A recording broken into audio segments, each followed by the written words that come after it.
அபாயமான கட்டத்திற்குள் ஸ்ரீலங்கா, ஊடகவியலாளர் கொலையா தற்கொலையா, வெளியாகும் பகீர் பின்னணிகள். மற்றொரு விஷேட அறிவித்தல். கோட்டாபாய எடுக்கும் தீர்மானத்திற்கு ஆதரவு, நீடித்த சர்ச்சைக்கு முற்றுப்புள்ளி வைத்த அமெரிக்கா. பல ஆண்டு ரகசியத்தை உடைத்த முரளிதரன். கசிந்த அறிக்கையினால் அதிர்ச்சியடைந்த பொதுமக்கள், பின்னணியில் என்ன? நிலைமை கைமறுகின்றது. உலக சுகாதார அமைப்பு விடுத்துள்ள கடுமையான எச்சரிக்கை. 40 ஆண்டுகளுக்கு பின்னர் ஏற்பட்டுள்ள மாற்றம். பகிரங்க மிரட்டல் விடுத்த வடகொரியா, தென்கொரியாவிலிருந்து வெளியான பதிலடி. பத்தி எழுத்தாளரும் ஸ்ரீலங்கன் விமான சேவையின் முன்னாள் சிரேஷ்ட அதிகாரியுமான ஜீவன பிரகாஷ் ஜெயவீர என்பவரின் மரணத்தில் பாரிய சந்தேகங்கள் எழுவதாக ஐக்கிய மக்கள் சக்தியின் தேசிய அமைப்பாளர் திஸ்ஸ அதநாயக்க தெரிவித்துள்ளார். ஐக்கிய மக்கள் சக்தி அலுவலகத்தில் செய்தியாளர்களை சந்தித்து பேசிய போதே அவர் இவ்வாறு குறிப்பிட்டுள்ளார். இதன்போது பேசிய அவர், கொழும்பு சுதந்திர சதுர்க்க வளாகத்தில் அண்மையில் சடலம் ஒன்று கண்டெடுக்கப்பட்டது. ஸ்ரீலங்கன் விமான சேவையின் முன்னாள் சிரேஷ்ட அதிகாரியாக சேவையாற்றியிருந்த ராஜீவ பிரகாஷ் ஜெயவீர என்பவரே இவ்வாறு சடலமாக மீட்கப்பட்டார். அவரது மரணம் கொலையா தற்கொலையா என்று இருவரு வகையில் கருத்துக்கள் முன்வைக்கப்பட்டுக் கொண்டிருக்கின்றன. இதில் மறைந்துள்ள ரகசியம் என்ன? உயிரிழந்த ராஜீவ பிரகாஷ் ஜெயவீர பல ஊழல்கள் தொடர்பில் கருத்துக்களை வெளியிட்டு வந்த நபராவார். ஸ்ரீலங்கன் விமானம் உள்ளிட்ட விமான சேவைகளில் இடம்பெற்றுள்ள ஊழல்கள் தொடர்பில் அவர் பல்வேறு கட்டுரைகளை எழுதியுள்ளார். இவரது கொலை யாராலும் எதிர்பார்க்க முடியாத அளவுக்கு இடம்பெற்றுள்ளது. இவரது மரணத்தை தற்கொலை என்று உறுதிப்படுத்துவதற்கு சில ஊடகங்களும் போலீசாரும் முயற்சிக்கின்றமையை காணக்கூடியதாக உள்ளது. அவர் தற்கொலைக்கான கடிதம் ஒன்றையும் எழுதி வைத்துள்ளார் என்று தெரிவிக்கப்படுகின்றது. எவ்வாறு இந்த கொலை இடம்பெற்றுள்ளது? சுதந்திர சதுர்க்கத்தில் இவ்வாறானதொரு மரணம் இடம்பெற முடியுமா என்பது முதலாவது பிரச்சனையாகும். ராஜீவ ஜெயவீர அங்கு சென்று தற்கொலை செய்தமைக்கான எந்தவித காட்சிகளும் அங்கு சிசிடிவி கேமராக்களில் பதிவாகவில்லை. அனைத்து சிசிடிவி பதிவுகளும் அழிவடைந்துள்ளதாக தெரிவிக்கப்படுகின்றது. தொழில்நுட்ப கோளாறு காரணமாக அவை அழிவடைந்துள்ளதாக கூறுகின்றனர். இது சந்தேகத்தை ஏற்படுத்தும் காரணியாகும். ராஜீவ ஜெயவீர குறித்த பகுதிக்கு வருகை தந்த முறை, தற்கொலை செய்து கொண்ட முறை என எந்த அடையாளமும் இல்லை. அவரது கொலை அல்லது மரணம் இடம்பெற்றுள்ள விதம் பற்றி அவதானிக்க வேண்டும். அவர் வாயில் சுட்டு உயிரிழந்ததாக கூறப்படுகின்றார். ஒருவர் வாயில் சுட்டு தற்கொலை செய்து கொண்டுள்ளார் என்ற செய்தியை இப்போது முதல் முறையாக கேட்கின்றேன். துப்பாக்கியால் சுட்டு தற்கொலை செய்து கொள்ள வேண்டும் என்று தீர்மானிப்பவர்கள் தலையில் சுட்டே உயிரிழப்பார்கள். வரலாற்றில் 100% இவ்வாறே இடம்பெற்றுள்ளது. ஆனால் இவர் வாயில் சுட்டு தற்கொலை செய்து கொண்டுள்ளார் என கூறுகின்றார். அத்தோடு அவர் சுட்டுக் கொண்ட துப்பாக்கி ரவையும் கண்டுபிடிக்கப்படவில்லை என்று தகவல்கள் கிடைக்கப்பெற்றுள்ளன. அவ்வாறு இதற்கான காரணம் என்ன? வாயில் சுடப்பட்டது என்று கூறும்போது வாயை திறக்க வேண்டாம், அதிகமாக பேச வேண்டாம், ஊழல்கள் பற்றி பேச வேண்டாம், எழுத வேண்டாம், இதுவே நாம் பெறும் தண்டனை என்பதை பலவந்தமாக வலியுறுத்தியிருக்கின்றாரா என்ற சந்தேகம் எழுகின்றது. இது தொடர்பில் முழுமையான விசாரணைகள் செய்யப்பட வேண்டும். இது மனித படுகொலையாகும். இவ்வாறான சம்பவங்கள் இடம்பெற்றால் யாருடைய பாதுகாப்பை உறுதி செய்வது? இதில் அச்சுறுத்தல் இருப்பதாக எனக்கு தோன்றுகின்றது. இதன் மூலம் ஏதேனும் ஒரு கருத்தை கூற முற்படுகின்றனர். இதுவும் மிகவும் அபாயமானது என்றார். ஆரம்ப பாடசாலைகள் மற்றும் சிறுவர் பாதுகாப்பு நிலையங்களை எதிர்வரும் ஆகஸ்ட் 1 முதல் மீண்டும் திறப்பதற்கு தீர்மானிக்கப்பட்டுள்ளது. சுகாதார அமைச்சு வழங்கியுள்ள ஆலோசனைகள் மற்றும் வரையறைகளுக்குள் உட்பட்டு ஆரம்ப பாடசாலைகள் மற்றும் சிறுவர் பாதுகாப்பு நிலையங்கள் திறக்கப்பட உள்ளன. இதற்கான ஆலோசனைகளை சம்பந்தப்பட்டவர்களுக்கு அனுப்புவதற்கு நடவடிக்கை எடுக்கப்பட்டுள்ளதாக மகளிர் சிறுவர் அலுவலகங்கள் மற்றும் சமூக பாதுகாப்பு அமைச்சின் செயலாளர் நீல் பண்டார தெரிவித்துள்ளார். நாட்டில் 19,500 ஆரம்ப பாடசாலைகள் பதிவு செய்யப்பட்டுள்ளன. இவ்வாறு பதிவு செய்யப்பட்டுள்ள 1,500 சிறுவர் பாதுகாப்பு நிலையங்கள் நாட்டில் இயங்குவதாக மகளிர் சிறுவர் அலுவல்கள் மற்றும் பாதுகாப்பு அமைச்சு தெரிவித்துள்ளது. இலங்கையுடன் மிலேனியம் சேலஞ்ச் கோஆபரேஷன் உடன்படிக்கை செய்து கொள்வது தொடர்பான தீர்மானம் இலங்கையின் நாடாளுமன்ற தேர்தலின் பின்னர் எடுக்கப்படும் என்று அமெரிக்கா அறிவித்துள்ளது. அமெரிக்க தூதுவர் எலைனா பி டெப்லிஸ் இதனை நேற்று இடம்பெற்ற இணையம் மூலமான செய்தியாளர் சந்திப்பின் போது தெரிவித்துள்ளார். இந்த நிலையில் இலங்கையின் ஜனாதிபதி கோட்டாபய ராஜபக்ஷ இந்த விடயத்தில் எடுக்கும் மீளாய்வு தீர்மானத்தை அமெரிக்கா ஏற்றுக்கொள்ளும் என்று தூதுவர் குறிப்பிட்டுள்ளார். இந்த உடன்படிக்கை 2018 இலங்கையில் ஏற்பட்ட அரசியலமைப்பு பிரச்சினை காரணமாக பின்தள்ளி போனது. அமெரிக்காவின் இந்த நிதியுதவி முக்கியமாக போக்குவரத்து மற்றும் காணி நிர்வாகம் என்பவற்றை உள்ளடக்கியுள்ளதாக தூதுவர் தெரிவித்துள்ளார். இது 5 வருடங்களுக்கான நிதியுதவியாகவே இருக்கும். இதற்கு அப்பால் அது நீடிக்கப்பட மாட்டாது என்று தூதுவர் தெரிவித்துள்ளார்.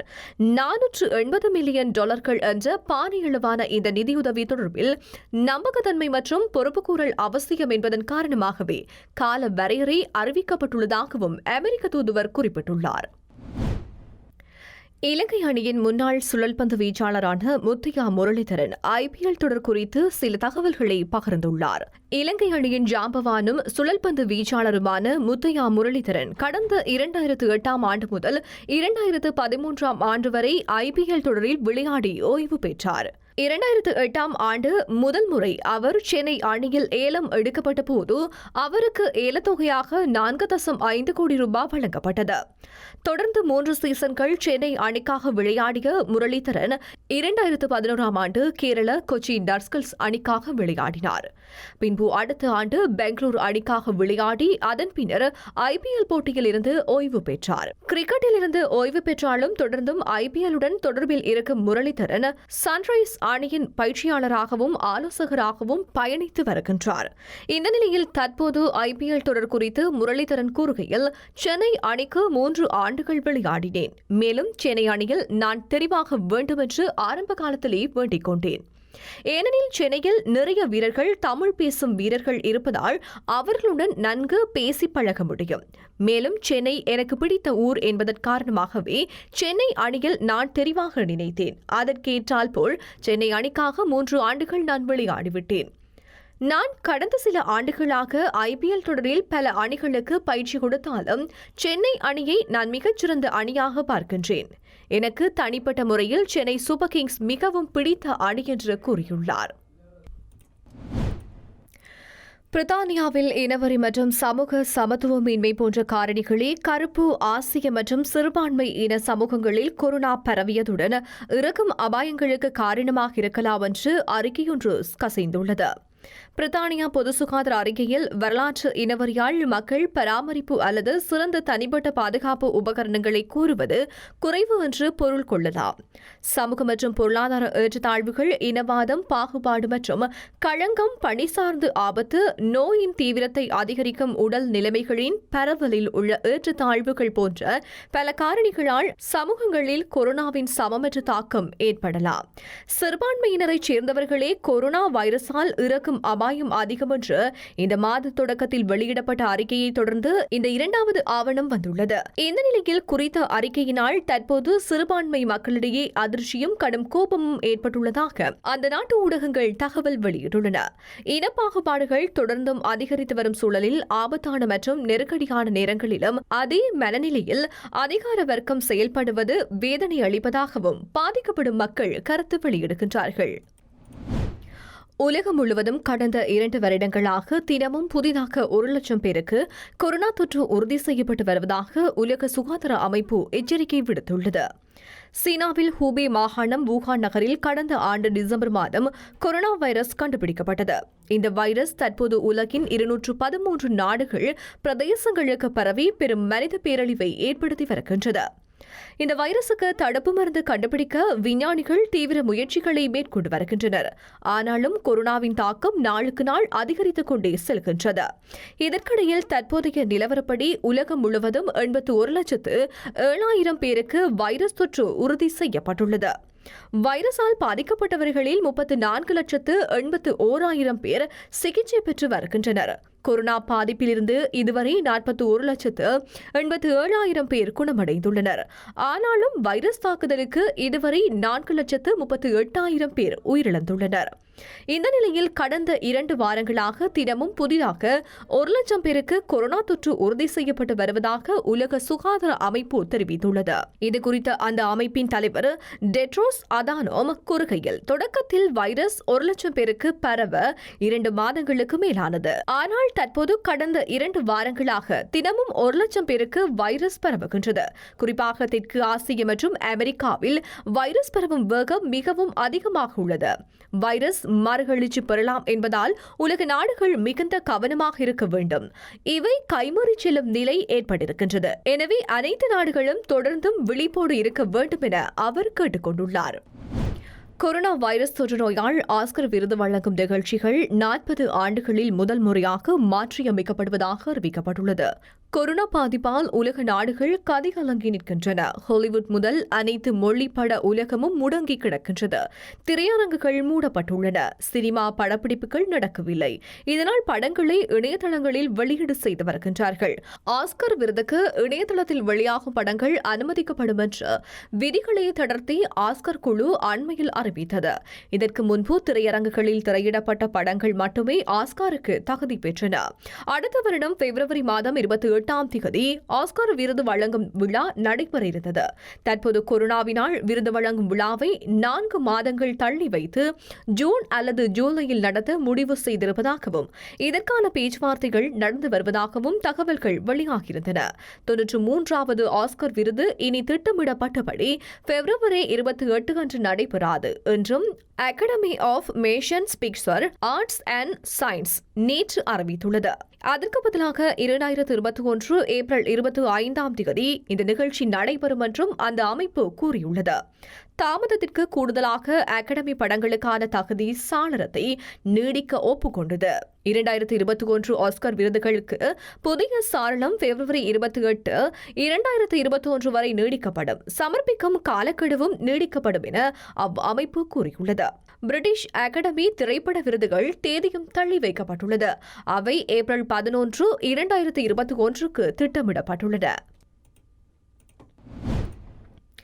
தாக்குதல் நடத்தி தகர்த்தப்படும் என்று மிரட்டிய வடகொரிய அதிபருக்கு பேச்சுக்கள் மூலம் அமைதியை நிலைநாட்டுவதற்கு தாங்கள் தயார் என பதிலடி கொடுத்திருக்கின்றது தென்கொரியா. எல்லையில் பதற்றமான சூழல் ஏற்படுவதை தவிர்த்து மீண்டும் அமைதி பேச்சு நடத்துவதற்கு வடகொரிய அரசு முன்வர வேண்டும் என தென்கொரியா அழைப்பு விடுத்துள்ளது. கிழக்காசிய நாடுகளுக்கான தென்கொரியாவுக்கும் வடகொரியாவுக்கும் இடையே எல்லை உட்பட பல்வேறு விடயங்கள் நீண்ட காலமாகவே மோதல் நீடித்து வருகின்றது. அண்மையில் வடகொரிய எல்லைக்குள் தென்கொரிய ராணுவ வீரர்கள் பலூன்களை பறக்கவிட்டு விஷம பிரசாரம் செய்ததாக குற்றம் சாட்டப்பட்டிருந்தது. இந்த நடவடிக்கையை கைவிட்டால் 2 விளைவுகளை சந்திக்க நேரிடும். எல்லையில் உள்ள இரு நாடுகளின் தகவல் தொடர்பு அலுவலகத்தை கொண்டு வைத்து தகர்ப்போம் என வடகொரியா நேற்று முன்தினம் மிரட்டியது. இந்த நிலையில் தென்கொரிய அதிபர் மூன் ஜே-இன் உயர் அதிகாரிகளுடன் நேற்று ஆலோசனை நடத்தினார். இதன் பின்னர் அவர் கூறியதாவது: வடகொரியாவுடன் அமைதியான நல்லுறவை பின்பற்றவே விரும்புகின்றோம். தகவல் தொடர்பு அலுவலகத்தை தகர்ப்பது போன்ற நடவடிக்கைகள் எல்லை பிரச்சினையை மேலும் மோசமாக்கிவிடும்.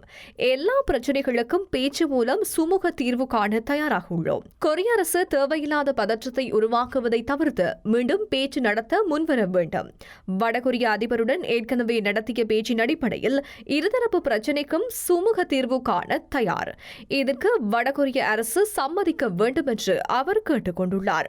வடகொரியாவின் மிரட்டலான இச்செயல்களுக்கு அமைதியே ஒரு வழி என்பதை தென்கொரியா தனது பதிலடி கருத்துக்கள் மூலமாக நிரூபிப்பதால் சில ஊடகங்கள் தகவல் வெளியிட்டிருப்பதாலும் தென்கொரியா வடகொரியாவிற்கு அஞ்சுவதாக மேற்கத்திய ஊடகங்கள் எழுதியுள்ளமை குறிப்பிடத்தக்கது.